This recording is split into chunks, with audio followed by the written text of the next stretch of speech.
So, why is recruiting so important for Kirby and really everybody in college football?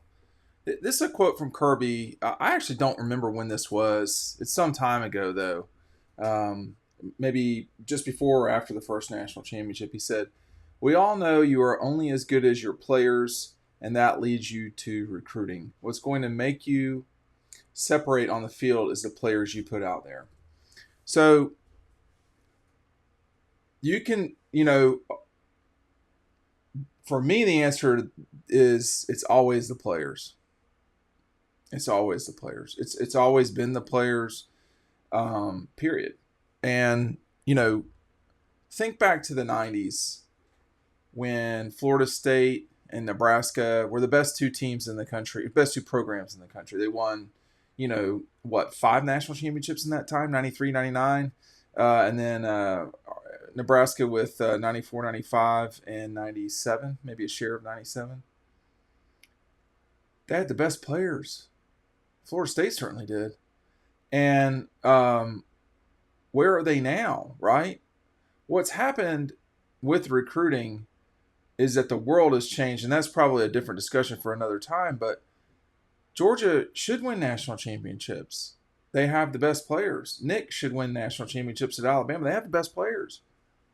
That's really what this comes down to. And what's going to prevent, listen, Clemson had the best player at least during the time that they won the 2018 national championship. Trevor Lawrence was the best player on the field when they played. And what's happening over time, a year later, LSU, they smoked Clemson. Why? They had not just the best player, but probably multiple best players. Joe Burrow is better than Trevor Lawrence, period. So, and it wasn't just that. It was the receivers. Clemson, it was great that they got there. Nobody had a real shot of slowing that LSU team down in 19. And it's possible, that we can look back and say in a single season that they were the best single season we've ever seen in college football. Maybe. I don't know. But it's because of the players. That's it. And, I remember early message board times. I've been doing this for almost a quarter century, and in that time, people develop narratives and they believe what they believe, and that's their, that's fine. But I remember, people getting mad that, and I'm just pulling this name out of a hat, that like Roderick Battle wasn't getting developed, or that was the narrative. No, Rod Battle just wasn't as good as the players at Alabama. That's what that was. It was that simple, or Florida at the time. And all due respect to Rod and everything, that guy was never going to play in the NFL. If he did, it wasn't going to be for long. You have to have the best players. This guy right here, this is an anomaly. It's also at a position where you can maybe get away with stuff. In terms of, quote, talent, you have to know how to play the position. This is an anomaly. This doesn't happen. This is not an anomaly. This guy has been a beast the entire time. They knew it. They had to get him. There's a difference between the two. Okay, they both played for the same team. If you pick this up today, you'll get this, included in the packaging. So keep that in mind when you're ordering double dogs. You can get both for the same price. And the link is down below, but you can't compare Brock Bowers to Stetson Bennett, because Stetson Bennett is a shooting star. He's a Haley's Comet. He's a very rare thing in sports. He was really, really good to begin with. He's not normal in what I'm talking about. Not at all. I look forward so much to people saying, oh, when Georgia doesn't win the national championship, well, they're not winning it without Stetson Bennett. Well, y'all were the ones screaming and yelling about Stetson Bennett the whole time.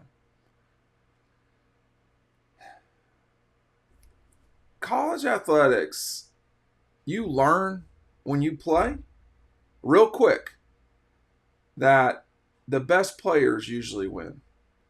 Your coach can be John Wooden, and you're not going to scheme around other best players, okay? John Wooden, by the way, Lou Alcindor, Bill Walton, Others, he had some pretty good players on those teams. Why? Because he recruited them. Why was Bear so good? I'm not going to sit here for 10 minutes and lecture on recruiting.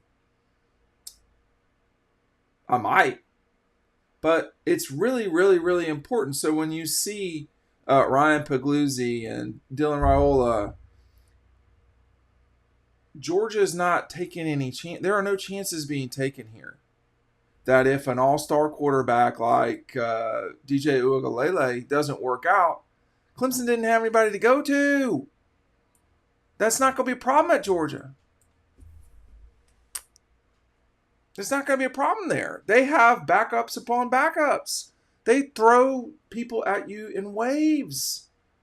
Quay Walker was not a full-time starter until his last year at Georgia. I mean, like, it's really important to not be naive about things.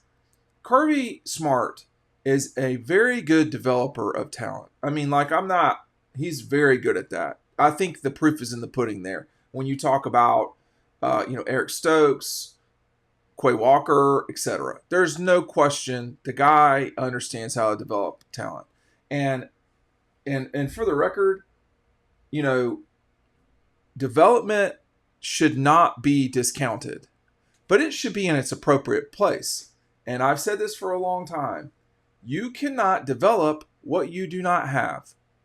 If you do not have a player, you are not coaching them. Therefore, the recruiting process is being so important. Would Brent Cox be an NFL football player right now if he were at Georgia? In my opinion, and we don't know, right? My opinion, the answer to that is yes. Because what they're doing to you at Georgia is they're getting you ready for the NFL while they're winning football games. It didn't work out for him at Georgia, okay? Goes down to Florida. Amazingly, it didn't work out for him there. And it's not to run Brent Cox down. I don't know Brent Cox, whatever. What I'm saying is, it may be that he just wouldn't have worked out anywhere. Maybe. But a lot of the guys are working out at Georgia. And they are doing it in a way that other people aren't. And it's working. It's working.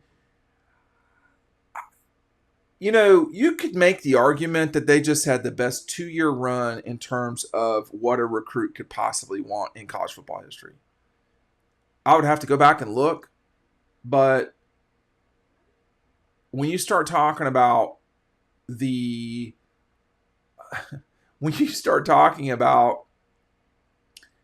national championships, that's happened in the last 2 years, but they are breaking NFL draft records. I mean, I think we need to say out loud the part that's going to scare the hell out of people, which is that, Kirby could be better at this than Nick is. Now, I'm not ready to say that, but that's got to be considered, because as good as Nick has been, and Nick's the last person that won back-to-back, I would have to go back and look at their NFL draft situation after that.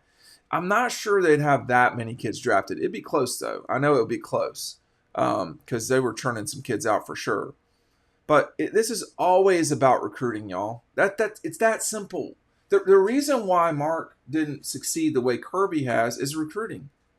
Now, when I said that when Mark was the head coach, it really hurt people's feelings. But it's true. And it matters more for Kirby and company to recruit the way that they are. And it's a different style too. But, I remember, that first year of college, I played 2 sports in college, and you could see it in basketball and you could see it in tennis. All right. You could see that, you can develop all you want. You can, and that matters. But if you don't have the players, man, it ain't happening. So what he said, let me just reread it one more time. I don't want to make sure I get this wrong. Is we all know you're only as good as your players, and that leads you to recruiting. What's going to make you separate on the field is the players you put out there. That's it. The coaches can't run out there. Although I would love to see Kirby try to run a 40-yard dash, That's not how the sport is played. The coaches develop, they get the game plan together, but it's the kids that kick the ball. And it's the players that throw and catch and block and run and tackle. That's it. We can't get out there. It doesn't happen. Thank God. But it's the every single day that builds to Saturday and eventually to Monday night national championship games. If you're not doing it every single day, you should have no expectation of playing on a Monday night in January.